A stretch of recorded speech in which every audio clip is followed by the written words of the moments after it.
We're live, folks. Hope everyone is having an awesome week and enjoying the weather out there. If you're in Sydney, it's nice and warm today. Hope you're staying cool. My aircon's working overdrive. Got a bit of a different format this week, just to mix things up a little bit. Going to do my trusty articles, as always, put up. I've got some pictures and some memes to share with you, and then going to get into a little bit of a discussion about our Christmas party. We had the B.Invested annual Christmas party on the weekend.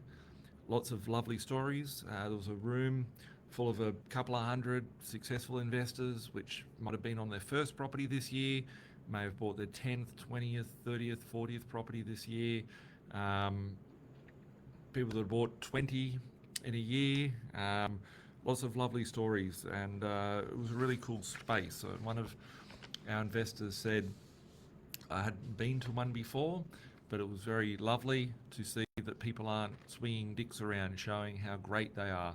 It was just a cool place where people can network, mingle, celebrate their successes. And I'm going to talk tonight about some of the things that I'm seeing the successful investors do, talk about some of the results of the year and all that sort of stuff. So I can see it looks like they've changed the back end of the no, just had a little bar graph here on the back end of Facebook here where the live comes through. Hey Matt, hope you're doing well. I'm going to get into the articles. First one here, there was a couple. What's this one here? Trump says $20 trillion could be injected in the US economy by the end of 2025. A rate cut in December, quantitative tightening finally ending, quantitative easing starting soon, and now this. This is from Fox News. This is the mainstream media now. Trump investment in America could total $20 trillion by the end of this year. This is the start of the next cycle, right? And if you remember back in 2020 when the corona period arrived to us, I believe, we'd have to go back through the charts, that the US was in debt of something like 18 trillion, and now we're in about 40 trillion worth of debt. If he prints another 20 trillion, that'll take the US debt to about $60 trillion, right? We are now entering into the hyperinflationary stage of this cycle, which is very exciting. I don't know why, because I think we'll all be negatively impacted from a hyperinflation, including myself, but I feel that the knowledge, the research, the action steps that have been taken can set us up to capitalize on a once in a lifetime, once in a century sort of event that'll occur. So exciting times. On the topic of inflation, McDonald's price increases. Medium, this is US. This is from McDonald's app in Los Angeles. Medium French fries in 2019 is $1.79. Mid 2024 is $4.19. So it's up 134%. McChicken, 2019, $1.29, mid 24, $3.89, 200% increase.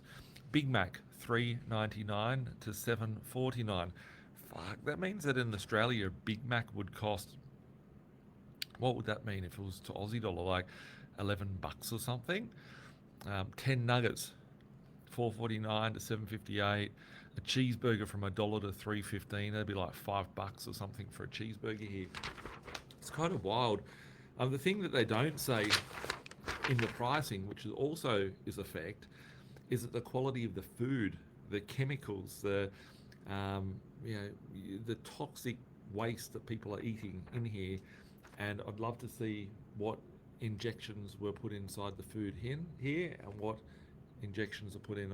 I say that not as in they're putting things into the animal.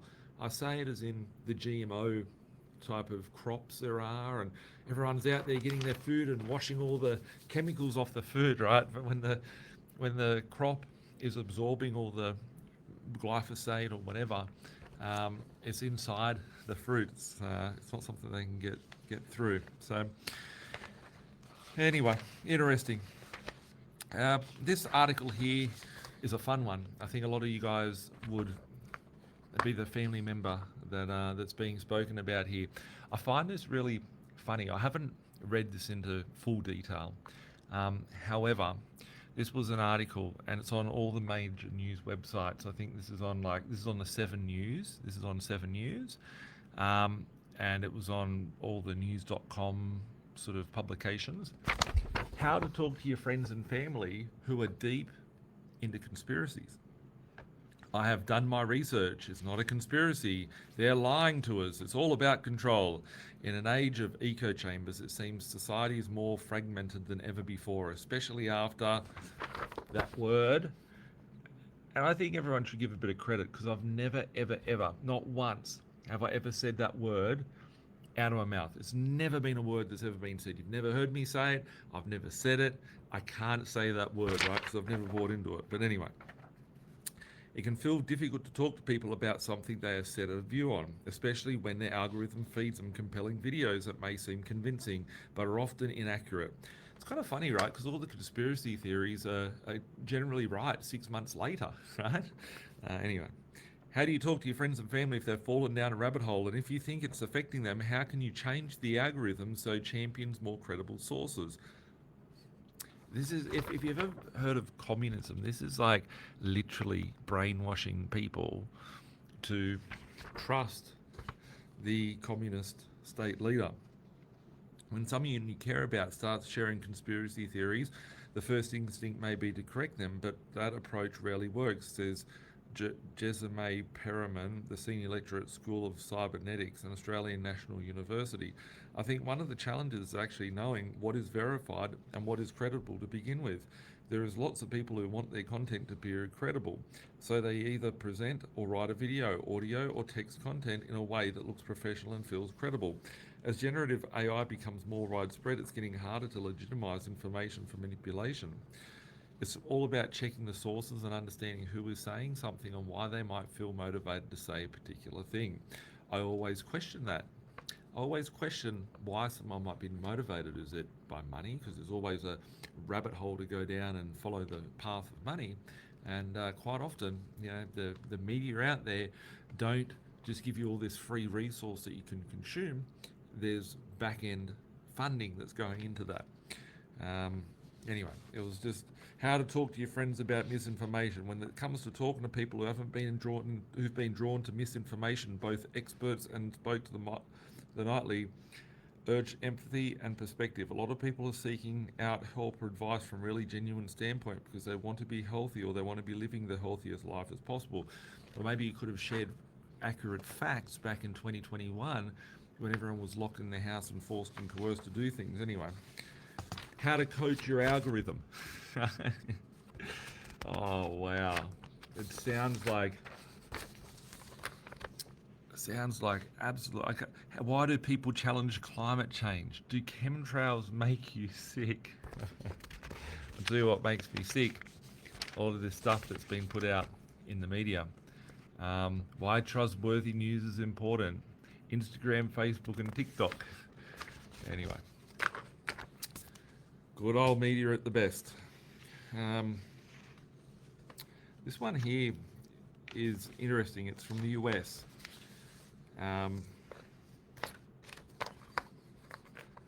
This one here is interesting. This is from the US. It says a record number of subprime borrowers miss car loan repayments in October. So what does it mean? What does it mean that by that? So I've got my phone here on the side, never stops messaging. What is the importance? So here we are looking at US data coming out saying that a record number of people anyway, let's just read it. The share of subprime borrowers at least 60 days behind on their auto loans rose to 6.65 in October, the highest level on record, according to Fitch rating data going back to the early 1990s. The recession that everyone had to have around the world. back then. Um, Context: subprime borrowers refers to lending to consumers with lower credit scores or limited credit histories who are considered high risk and typically charged higher interest rates to offset the increased likelihood of default. Stay up to date.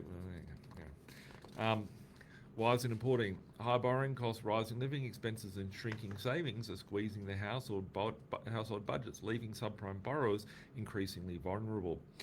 Rising subprime auto delinquencies are emerging as a clear sign of mounting stress in the credit market, as many lower income Americans struggle to keep up with repayments. The numbers is up to 6.65%, which is up from 6.23 a year earlier, which is the highest on record. Interesting. So if we're looking at financial markets and the need for there to be liquidity injected, i.e. cheaper interest rates, more money printed, the bonds being bought from the central banks, whatnot, it would be a collapse in the economy, and people fearful of a recession. I'm excited by a recession, so when I see that, I think, okay, they're going to have to do something to turn on that tap to fix a problem that they've got and print over that mess, which will cause more pressure for those of you that are wanting to get into property. It'll cause more pressure for those of you that are renting property. It'll cause more pressure for those of you that are buying a poisonous bit of food from a fast food outlet that's injected full of chemicals. It's just interesting. I think we see the point here.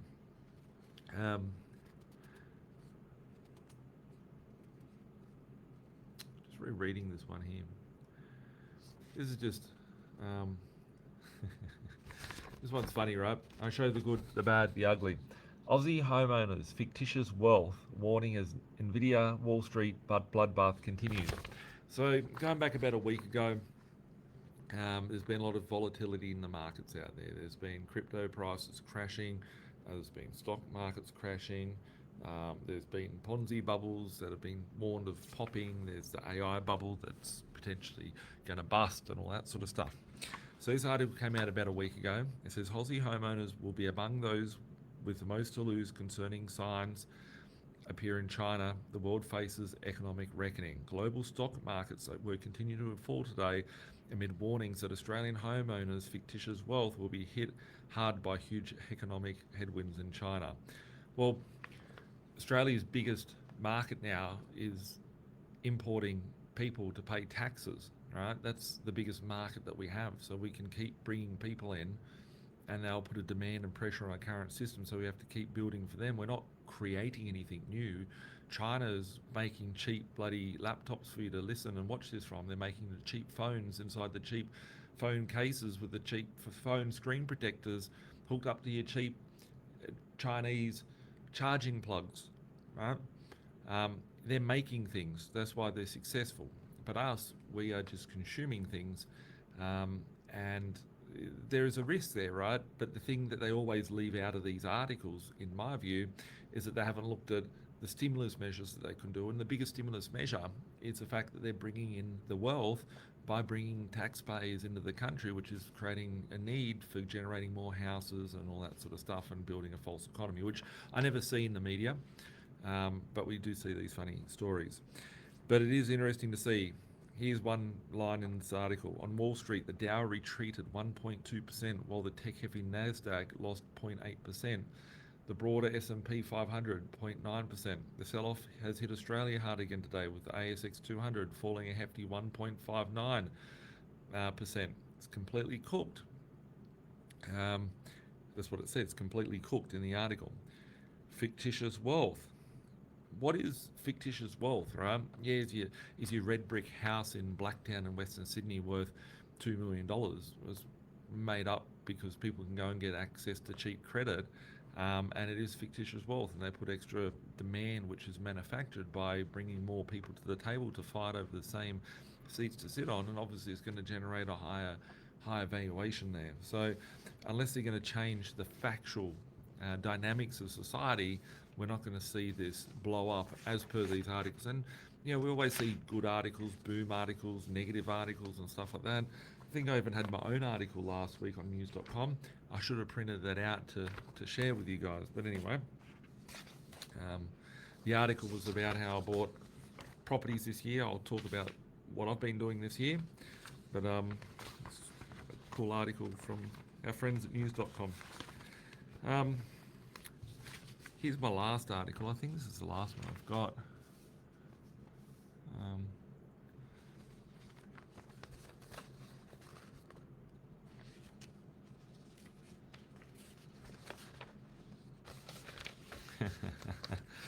There is actually an article on this, right? There is an article which I'll get to in a second.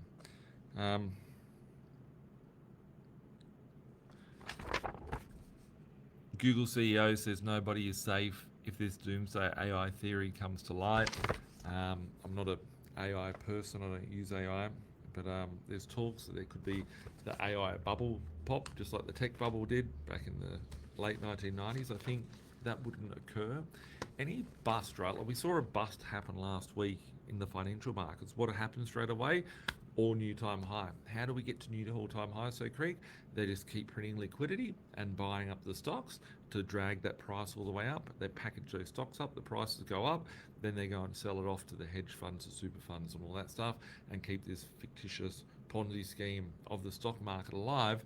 And they will do the same thing with our property market. So for all those doomsayers out there, it'll be interesting times to see. Here is an article. It's kind of funny, they put gold on the front of it. But it says here, wonder why prices are up? Migration-fueled home loans driving Aussie dollar creation. Australia's economy is on a hamster wheel to nowhere, with billions of dollars being printed as prices skyrocket. An outspoken tech executive has warned. Australian economy is on a hamster wheel. Piss away money on taxpayer-funded jobs in the NDIS. A spoken freelancer chief executive Matt Barry posted on X on Thursday, argued the increase in money supply was the primary driver for the recent inflation. Well, this guy automatically sounds cool because he knows what's going on. Supply of the Aussie dollar is up 11% this year. So we have CPI, I've got it under control, it's at 3.9% or whatever they say, but they're lying, right? Because you go and look at the Macca's cost beforehand, where everything's gone up over the last 5 years, it's doubled, so it'd be like a 20% per year. But they've printed 11% more M3 money this year. Interesting. Wonder why the prices are up 11%? Because they just printed. It's exactly what I've been saying. Primary driver now is new home loan issuance due to migration. The second is government pissing money away on NDIS and paying salaries for new migrants, as 8 in 10 new jobs are taxpayer funded. So let's think about that. 80% of new jobs, 8 out of 10, are government funded jobs, right? Everybody's sucking on the tit of the Australian government in one way, shape or form. Interesting.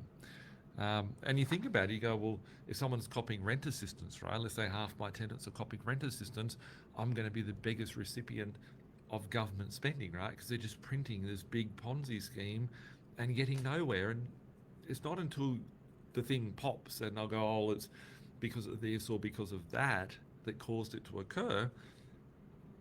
You know, the writing is on the wall. M3 is a broad measure of money and the economy. That includes currency in circulation as well as deposits and other liquid assets.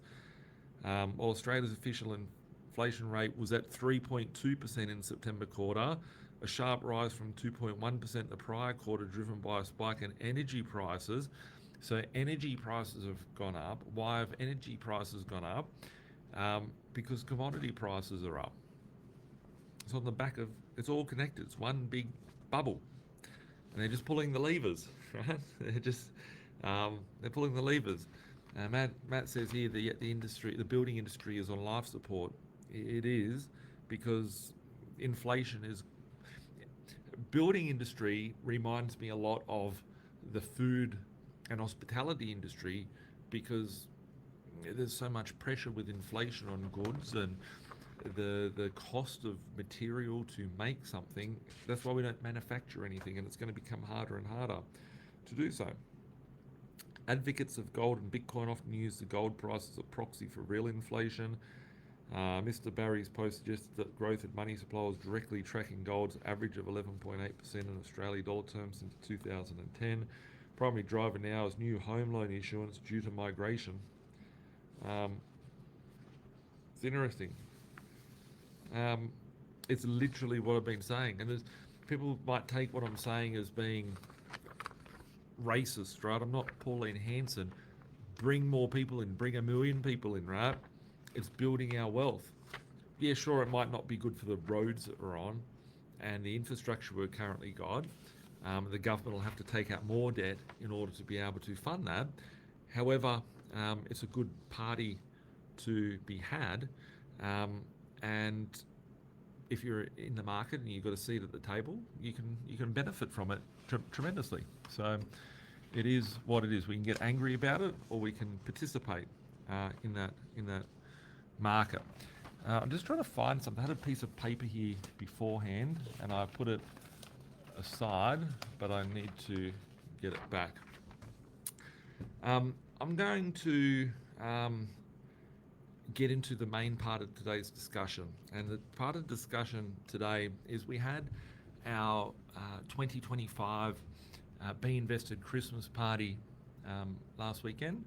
Lovely to meet the folks that I haven't met beforehand that have helped out. It's a closed community, a safe space where hundreds of investors turn up every year, and we put it on. And it's our investors to network, mingle, talk to other people, about what they've been doing. We'll do some awards, do a bit of recognition for some people out there. And it's a really cool place to be. And I always get inspired from my own Christmas party, because it's cool to see, every year there's more people. Every year there's more results. I look back from 17 years ago, my first Christmas party, and the people that were there, their portfolios today. I look at the people that were here last year, their portfolios today, and I think I've got the coolest job in the world out there, because every time I speak to people, they're like, you just made me another $1 million. You made me another $500,000, right? And I just got a message here. Lisa just said, thank you for your wonderful night and the wonderful award we received. Lisa, congratulations, right? It's your efforts, right? There's people watching these videos. There's people that contact us. There's people that we deal with that buy 1 or 2 properties, or something gets in the way or whatever, and there's always challenges. But it's up to you as the investors to, push through that and to get out the other side. And we live in a world where there's more millionaires than there is people with a six-pack, right? I don't have a six-pack at the moment. I'll get there soon, right? But it's not easy. It's not easy to push out of a place which is designed for for most people to stay in a large group. So yeah, for a perspective of what does wealth look like for me, money, whatever, doesn't matter. Nowadays it doesn't. Seeing the wealth of people and the lives and the impacts that have changed, which is really, really cool. And when I look at all the numbers from a top line down of the results, some of our, firstly, thanks for everyone that trusts us to help them on their journey as well, and for those that came. But $2 million worth of rental increases that we captured this year, which is really cool. I think that number is very light on that we've recorded here. I think there's a typo in that, because I know on the weekend, personally myself, it was Sunday night, I went and put I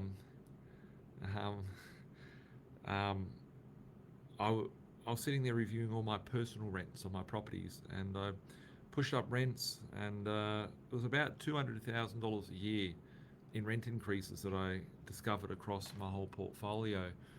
$20 here, $40 there, $80 here, $80 there. So yeah, I guess the importance of regularly reviewing your rents. I hadn't done it for probably about 8 months or so. I sat down, looked at what's happening in the market, looked at where I can push a few things, and inflation has been wonderful for me. And yeah, obviously my costs have gone up on a lot of aspects of life, but the rents have gone up tremendously well, and that's on a scaled portfolio. So sitting there, my goal back in the day was to get 50 grand a year, and now I can just push the rents and get 200 grand increase in a year, which is cool. When was the last time you reviewed your rents? When was the last time you had someone look after your rents? After the live, go after you watch this, go and review your whole portfolio. Could you be shaving a little bit off your interest rates? Have you got equity there that's being lazy that could be more active for you, right? I guess looking at your portfolio, if you've got one property, 50 bucks, 50 bucks, 2.5 grand a year. You've got 10 properties, that's 500 bucks a year at 50 bucks times 10. What does that mean for you? How does that change your life? If you get an extra 500 bucks a week, that's another 26 grand a year. That might mean that you can take a day off. You can go 2026, I'm going to, work 4 days per week this year, not 5 days. What does it mean for you? And I think, it's important to review those rents on a regular basis. I know that the investors that turn up, that have got the awards, I'll go through some of the stories, just like hypothetical backgrounds on stories, on numbers. They're real stories, but obviously for privacy, I'm not going to go into too much details on people that won awards or who they are or that. But, all the top investors leave clues on what do they do and how they're obsessed with what they're doing and what's their focus, what their commitment to it.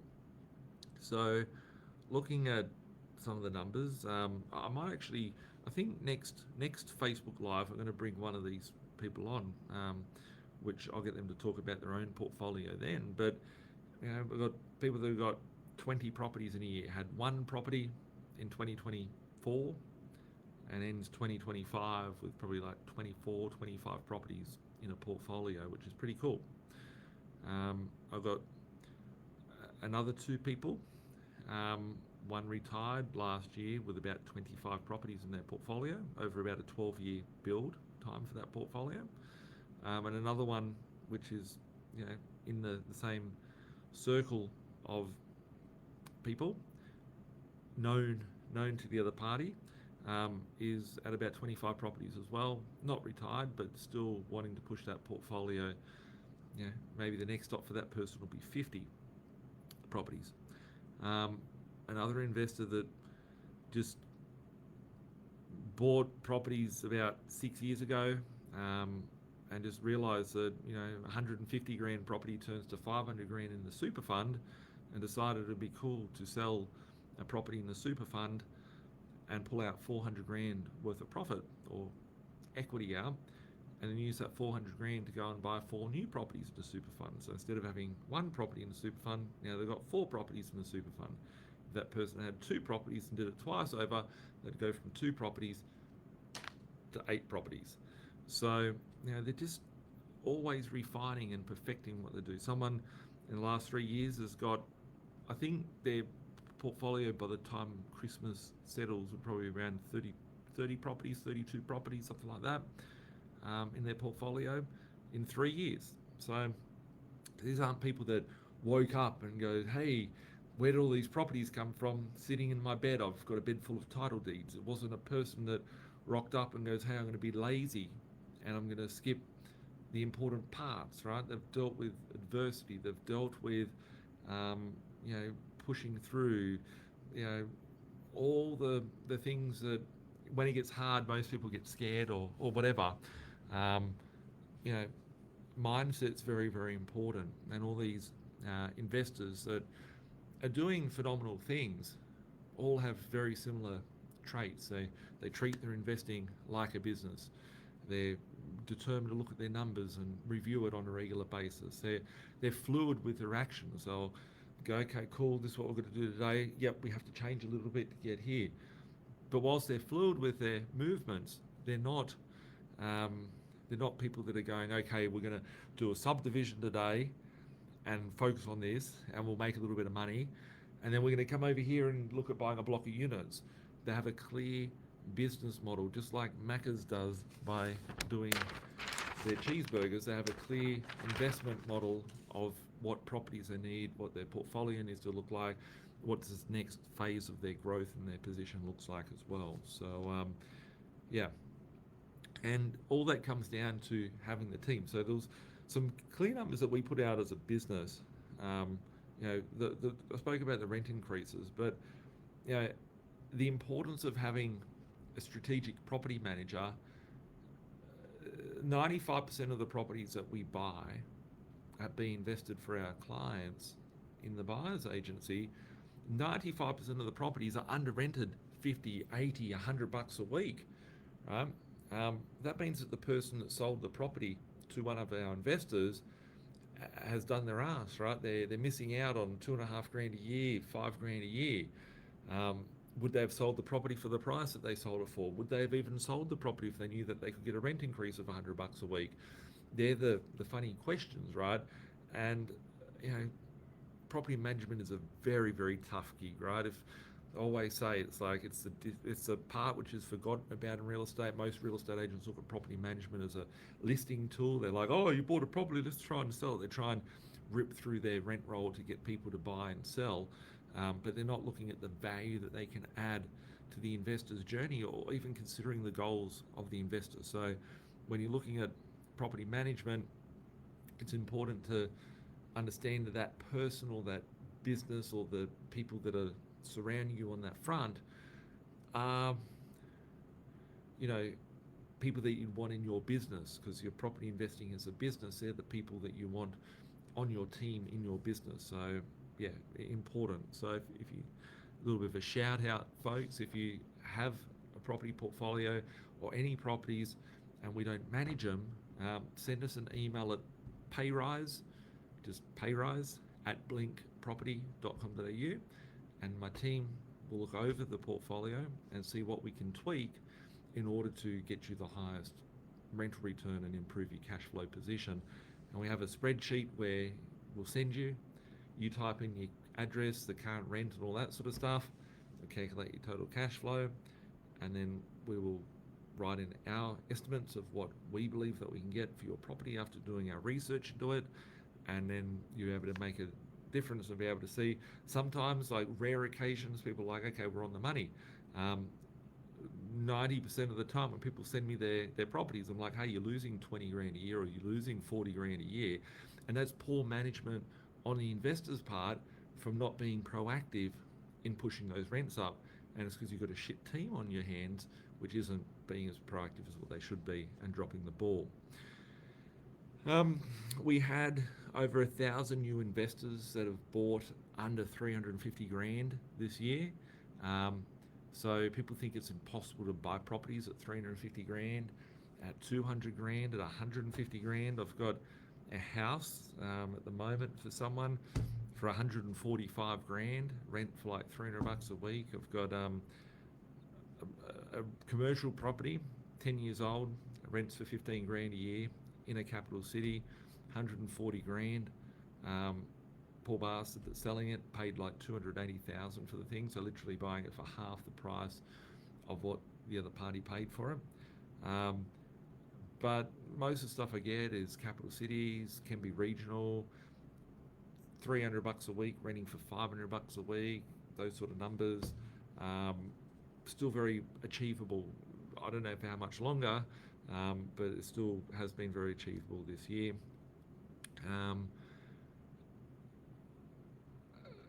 Another stat that we'd pulled out, which was interesting, is over $100 million in equity releases in the client's portfolio. I don't know how much, right? If I bought 20,000 properties and they all went up 50, let's just do some numbers here. Let's just say everyone's property went up 50 grand, which would be a very humble sort of figure to say. 50,000 times 20,000 is $1 billion in growth, right? If you've bought a property with me in the last decade or 2 decades, how much did your properties go up this year, right?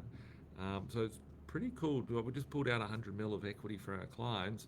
Um, and I guess it's the importance. Like people say, well, you buy a property for 300 grand, is it going to go up in value? Well, these things go up in value, right?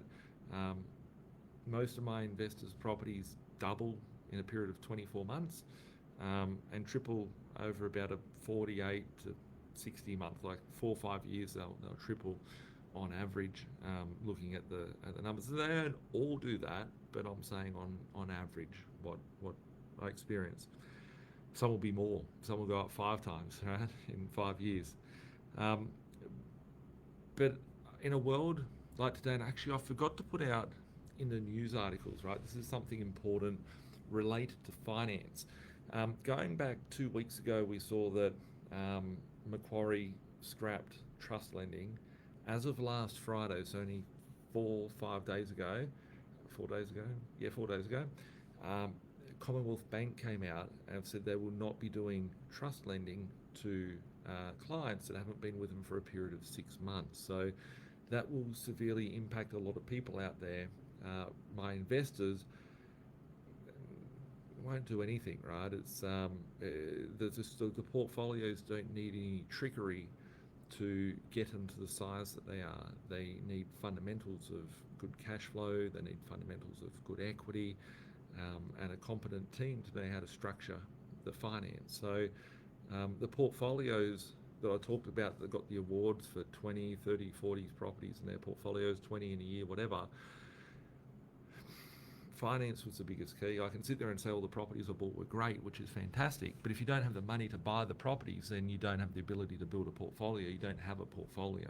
So, and I guess when you buy a property for 200 grand and you revalue it for 300 grand 6 weeks later, it gets addictive, right? Because it's at that point, everything I say on a podcast, on a Facebook video, on a YouTube video, to a call, to a client, whatever I'm saying, if you haven't done it, it's all just textbook, hypothetical storytelling, until you do it. And then it's like, wow, shit, all the stars align and it becomes reality. And that's where the excitement starts. So, 1,000 new people buying under 350 grand this year is cool, but it's the equity that they can pull out off the back of that. And are they all going to pull their equity this year? No, they never do.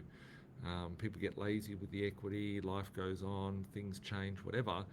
But people that bought 2 years ago might be coming back now going, hey, now I can buy 4 more properties in my portfolio.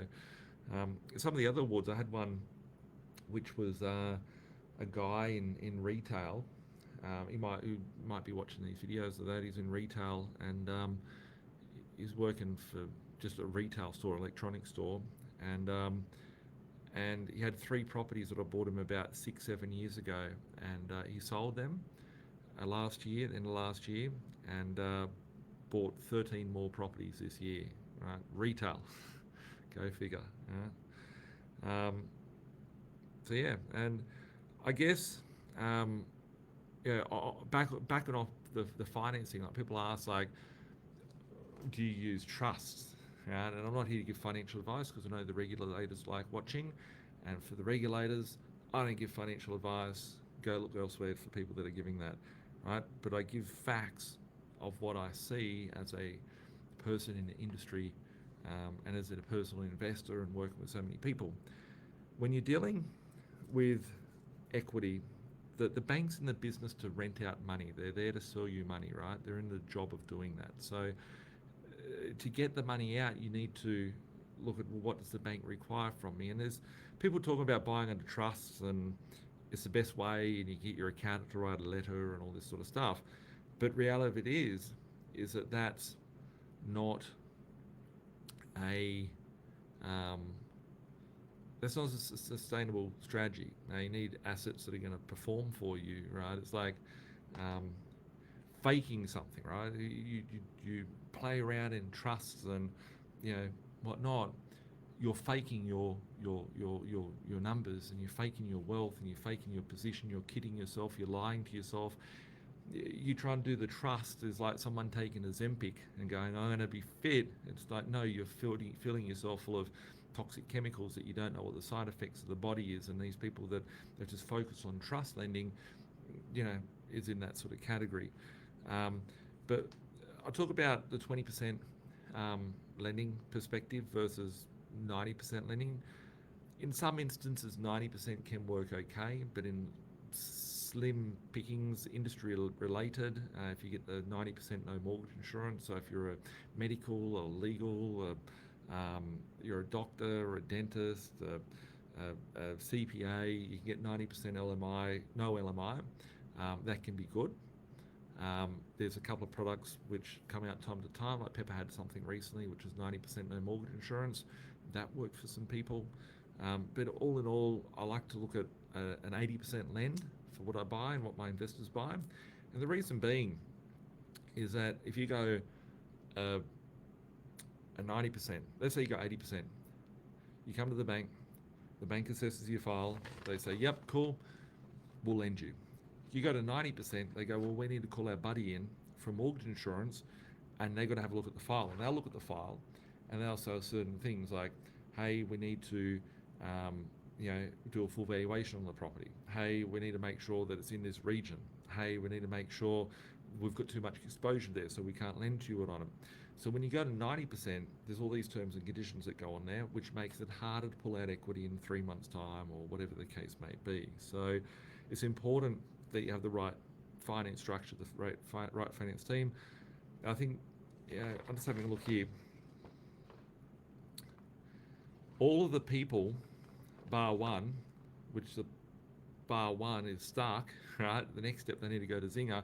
All of the people with these awards and large portfolios and have kicked ass the most are using Zinger Finance. And I'm not saying, hey, come to Zinger Finance and, whatnot. My team are very busy. They have backlogs of work. They have, we don't look for business. Business finds its way to us because of what we can do for those, people. We had 450 new first-time investors that come over, which is really cool. People think that you have to have wealth to get started. Most of those first-time buyers, they're just first-time buyers that have bought this year, which is interesting. There was over 40 new people get to the 10 plus property club this year, which is cool, noting that there's only about 2,500 of those people in there. I do note that my stats are wrong with how this has been seen in the back end, and I haven't corrected it. We had 40 as the number, but I think it'd be more closer to 100 because I can see where some of these people's data from in our back end of the system where we collect it from have been missed in it. So, whether it's 40 or whether it's 100, there's like 5% more people with 10 or more properties in their portfolio this year. So it's pretty cool. We open up, actually going back to there, people think it's impossible to get 10 properties today. These are new investors to get there, no. Those figure of 40 are people that have started to get to the 10 plus properties, right? People think it's impossible to do. These are people that are doing it in real time. It's is there a secret to it? Is there a secret sauce? Is it the KFC 11 herbs and spices? I think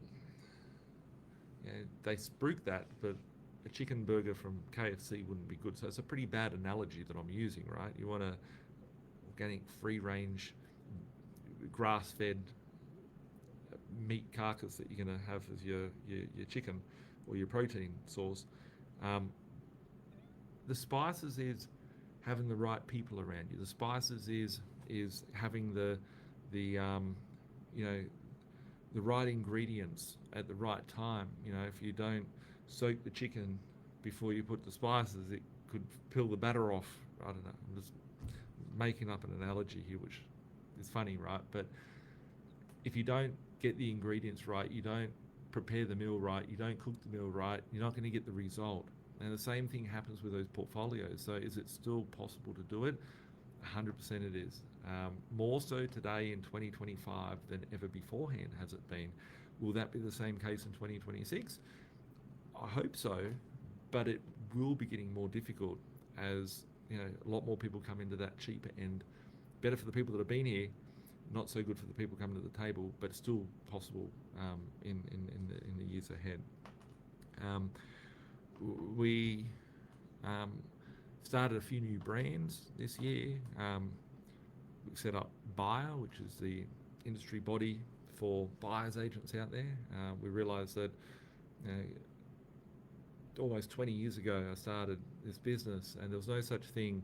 People watching these videos, they go, I like watching Birch, I like seeing all these macroeconomics and stuff, but what does he do as a business? Is he finance? Is he whatever?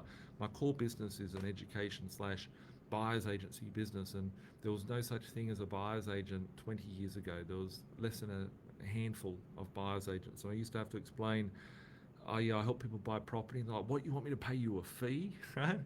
And then now there's buyer's agents everywhere. And I feel that there's a lot of buyer's agents that need help with their business as well. And a lot of people that are lost in business, and a lot of great buyer's agents out there doing amazing things. I'm not saying it in that way. But we saw the need to support and bring together a community, just as we do for our investors to build cool results in their portfolios, trying to bring that community for buyer's agents. So we started working on building those buyer's agents up that are out there to bring structure and community to them. It's tough building a portfolio, tough for people in business. So that's what we did there. We set up offices in each different state. I've got 2 new head offices here in Sydney, 3 new ones, growing, more staff, more problems in life, and need more seats for people to go into. But yeah, it's new states. We've got new offices in different states.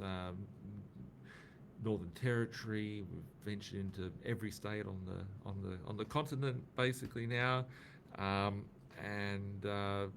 When I say Northern Territory, we've been buying there for many years.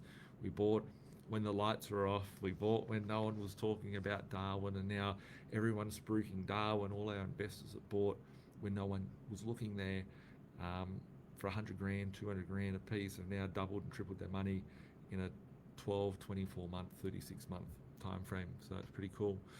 But yeah, offices, some rebrands of our business, which are pretty cool. And I guess the reflection of the year was, what did I do in my portfolio myself? And just like my investors, I bought 25 properties. I wanted to get 100. The year's not over. Right? There's contracts that have to be signed. There's contracts that are happening every day. 25 properties is cool. It's okay. Maybe I'll get it to 30, 35 by the end of the year. Yeah, I was chatting. I saw someone in the comments here beforehand, and I remember having a chat with this person the other week. It's one of my staff, actually, who's an investor. They just bought 4 properties or 5 properties this week, just got finance approved, right? So my team all are growing as well and learning and kicking goals. But I was like, I just settled 2 properties and they were cash, right? And how did the cash come? They're just coming from rents, right? So properties are recycling each other now. The rents come in. It's like, I can't get the rent money out quick enough, so I use the rent money to go buy properties cash, right? So it's like, yeah, it's just scaling. It's just, it didn't happen overnight. If you had told me 20 years ago this would have been now, I'd be like, that's a lie. How could you get there? Whatever. But each year, just a little bit better, become stronger, refine what you do, learn from your mistakes, learn from the opportunities, and keep seeking new things. So, yeah, I guess that was some of the highlights of significant things that had happened this year. And with the awards that we gave out, I think there was like about 10 awards, or 8, 9, 1, 2, 3, 4, 5, 6, 10 awards that got handed out. I had 50 other highly nominated investors that I expect them to get awards in the next years, right? It was very, very tough, choosing, because I normally only have one of each award, right? And there was like 3 different types of awards, but we made second awards because there were so many cool stories in the community, and no one that got the really successful, cool portfolios, the biggest growths, and all that sort of stuff, got there from just going, oh.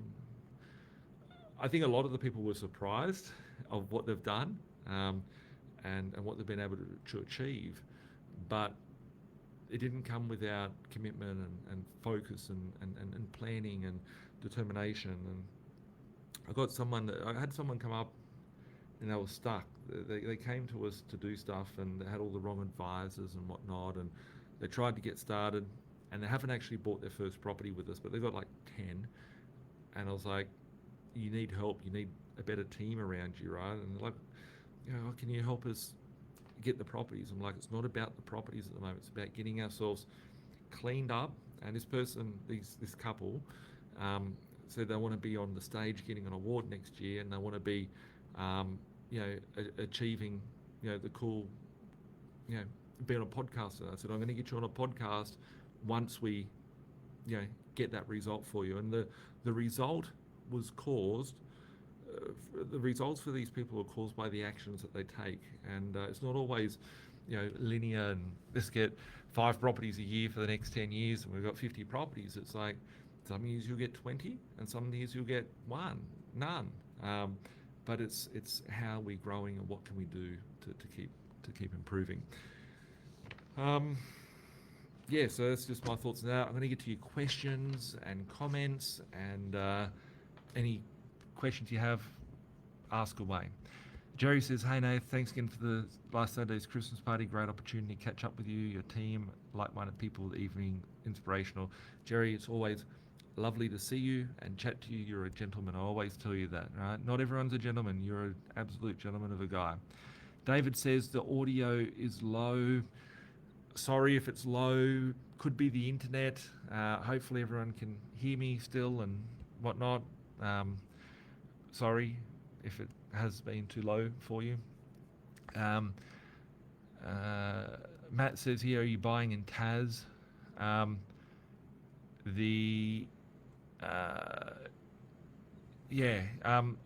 buy everywhere. I buy in every state. So yes, I'm buying in Taz, I'm buying in Adelaide, I'm buying in wherever. It says your wallet is blocking the mic. I've got the wallet on the phone over here, and I'm on the laptop. So yeah, not that. I don't know what it could be. So sorry if you can't hear it on there. Sam says here, I have a 1-pack. My portfolio is going well. I've had a 6-pack. I've had a 1-pack. It's being fit and well and healthy is important, as well as the wealth. People are still building duplex. Do you think it's still worth building? I'm not building anything. I've built stuff beforehand. I don't see the value in it. There's much greater value, opportunity cost from trying to build. Collect assets. You want to collect as many assets as you can, focusing on, let's try and deal with a builder, 12 months not being able to service, all that sort of stuff. It is a showstopper, and it will stop your accumulation at the rate that you need to be able to take advantage of the current market. So I'm not building anything personally at the moment. That's about it. On that note, folks, I can see we've been on for about an hour. Thank you for joining in and listening. Just as a bit of a wrap-up as well, there's 5 weeks until Christmas. Are you happy with the way that your 2025 has been? If you are, give yourself a pat on the back. One of the investors that got an award, actually, They were a first-time investor this year. They had a goal of getting 5 properties in 5 years. Got them 6 properties in 6 months, and they're buying a couple more at the moment, which aren't included in that.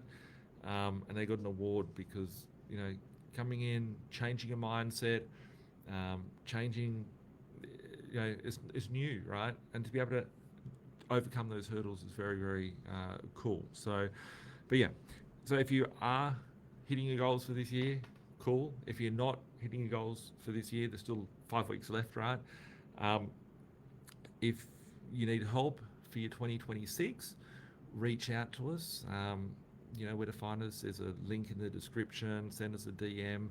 Call us on 1300 367 925, admin@binvested.com.au.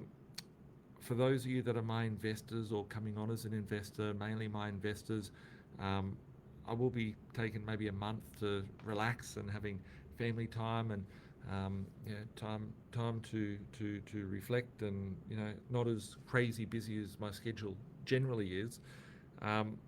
If you do want to take advantage of the Christmas bargains that are out there, send me a text, send me an email, let your investor relations team know, because I'll only be emailing a small amount of people the deals as I get my hands onto them. The deals that I find over this time of the year, there's some cool ones that come out.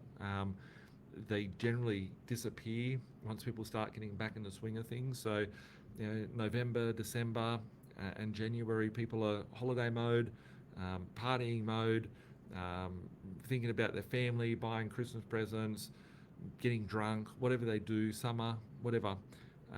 So that means that there's less people in the market, meaning that I have a bit of time to go and buy assets whilst they're on sale, and bully vendors to give me cheaper stuff. So if you do want to be on my Christmas list, let me know. Otherwise, I won't be sending you your deals over the you know, that break period. But yeah, awesome buying out there at that time of the year. So if you want help growing the portfolio, recalibrating where you are, if you've had a good year and you want to book in for a portfolio review with myself, either book it on the link in the description, chat with my team, or send an email over to your investor relations manager, and they'll book in a portfolio review with myself over the coming weeks, month, to plan for the year ahead. So, Sam, just saw your message there. You're on my list. I've actually got a couple of things. I actually put your name on my presentation list because I've got something I wanted to send to you later today. So keep an eye out. I'll be back in touch soon. And Matt says here, 12 days of Christmas will be on, I hope. Yes, I'll be doing that. Thanks for the reminder, because my team reminded me the other day and said, get ready for it. And yeah, so I'll be posting the deals of Christmas. I was actually thinking, is it 12 days of Christmas? Yeah, it's 12 days of Christmas, or is it 24 days? I don't know. I always get that one confused. I always think it's 12 days of Christmas, but is it 24? I don't know. But yeah, on that note, folks, I'm going to wrap it up in a clean 1 hour. Thanks for watching. Thanks for tuning in. Thanks for spending your time on a Tuesday night or whenever you're listening to this or watching this. I hope you had a great year. I'll be back in a fortnight's time, but yeah, we'll catch up soon. Thanks for watching. Keep being awesome. Keep kicking your goals. If you have any questions, send us a message. Catch up soon. Bye for now.